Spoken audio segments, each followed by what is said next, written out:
Chapter 2, India's Foreign Policy. In the last chapter, we learnt the meaning of foreign policy and the factors that affect it. In this chapter, we are going to study the background and features of our foreign policy. India's foreign policy background. India's foreign policy has been influenced by the ideas of peace and tolerance which come from our ancient history. The Indian culture teaches us that the whole world is like a family, Vasudhaiva Kutumbakam. This is expressed through our foreign policy. The principles of international peace and understanding which emerged from India's freedom struggle have also influenced our foreign policy. On 15th August 1947, India got her independence. As an independent nation, it was necessary for India to decide her own foreign policy. However, the broad outline of the foreign policy had been decided in the pre-independence period itself. It included the following points. 1. Opposition to colonialism. 2. Cooperation with peace-loving nations. 3. Opposing any distinction on the basis of race or color. 4. Supporting the freedom struggles in other countries. 5. Striving to establish world peace. As the head of the interim government, Pandit Jawaharlal Nehru had given a speech on 7th September 1946 in which he had clearly stated the objectives of India's foreign policy.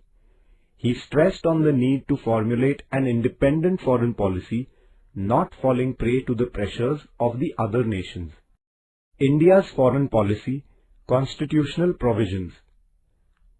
After gaining independence, India started formulating her own independent foreign policy. Protecting the independence of the nation and preserving our territorial integrity are the basic objectives of our foreign policy. Article 51 of the Directive Principles of the Constitution of India guides us about how we should conduct our international affairs and transactions. This article states the principles of our foreign policy. The following objectives are to be achieved through it. 1. To promote international peace and security. 2. To maintain just and honorable relations between nations. 3. To foster respect for international law.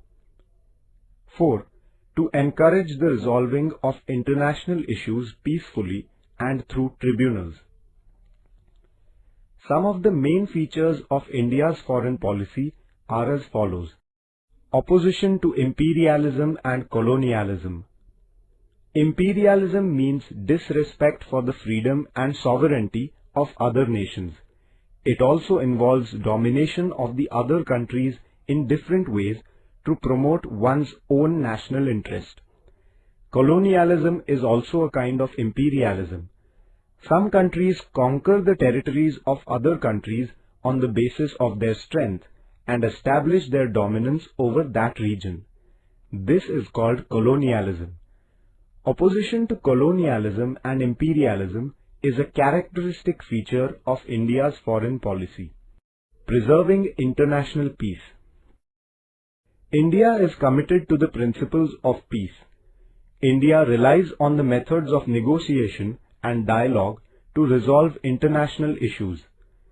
The nature of India's peaceful policy is constructive. The acceptance of a policy of peace does not mean being passive. Rather, it is a concrete endeavor at establishing peace in the world. The preservation of international peace is the core of India's foreign policy. Focus on preserving friendly relations.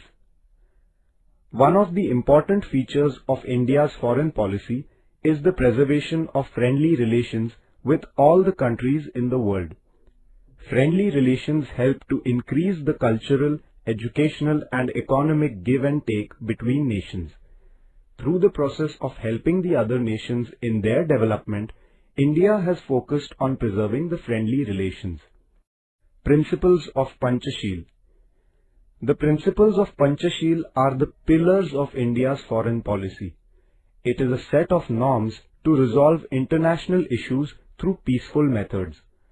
Pandit Jawaharlal Nehru officially put forth the principles of Panchashil in 1954. These 5 principles are as follows. 1. Mutual respect for the territorial integrity and sovereignty.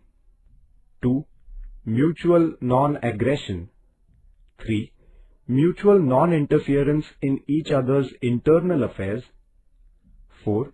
Equality and mutual benefit. 5. Peaceful coexistence. The principles of Panchashil highlight the expectation that no country will put any kind of pressure on another country and will not intervene in its ideological, political or economic matters. Non-alignment. Non-alignment does not mean being neutral or indifferent. India's foreign policy is not non-aligned in this negative sense. After the Second World War, Soviet Union and United States of America emerged as the two superpowers. The tense relations between them are referred to as the Cold War. During this period of the Cold War, there was an atmosphere of suspicion and tension in the world. The Soviet Union and the United States of America were both trying to pull the newly emerging independent countries into their camps. Pandit Nehru clearly put forward India's stand by stating that India would not join any camp as she did not wish to be dominated by anyone. Rather, she hoped for cooperation from all countries. This stand of independence and peace taken by India in the context of the Cold War is known as the policy of non-alignment. Thus, non-alignment is another remarkable feature of India's foreign policy. The non-aligned movement. After the Second World War, the newly emerging independent countries in the continents of Asia and Africa supported the idea of non-alignment, and it became an important movement. This movement started in 1961 under the leadership of the first Prime Minister of India, Pandit Jawaharlal Nehru, the President of Yugoslavia, Marshal Tito, the President of Egypt, Gamal Abdel Nasser, the President of Indonesia, Sukarno, and the Prime Minister of Ghana, Kwame Nkrumah. The evaluation of the non-aligned movement. The non-aligned movement has opposed colonialism, imperialism, and apartheid, racism. It has encouraged the use of peaceful methods in resolving international disputes. India led this movement under the guidance of Pandit Jawaharlal Nehru. Subsequently also, India has been actively supporting the movement. Though the Cold War has ended, this movement continues to be important. The non-aligned movement is based on the eternal values of humanism, international peace, and equality. It motivated the less developed countries to come together. Also, it gave a new confidence to such countries to stand with dignity in international politics.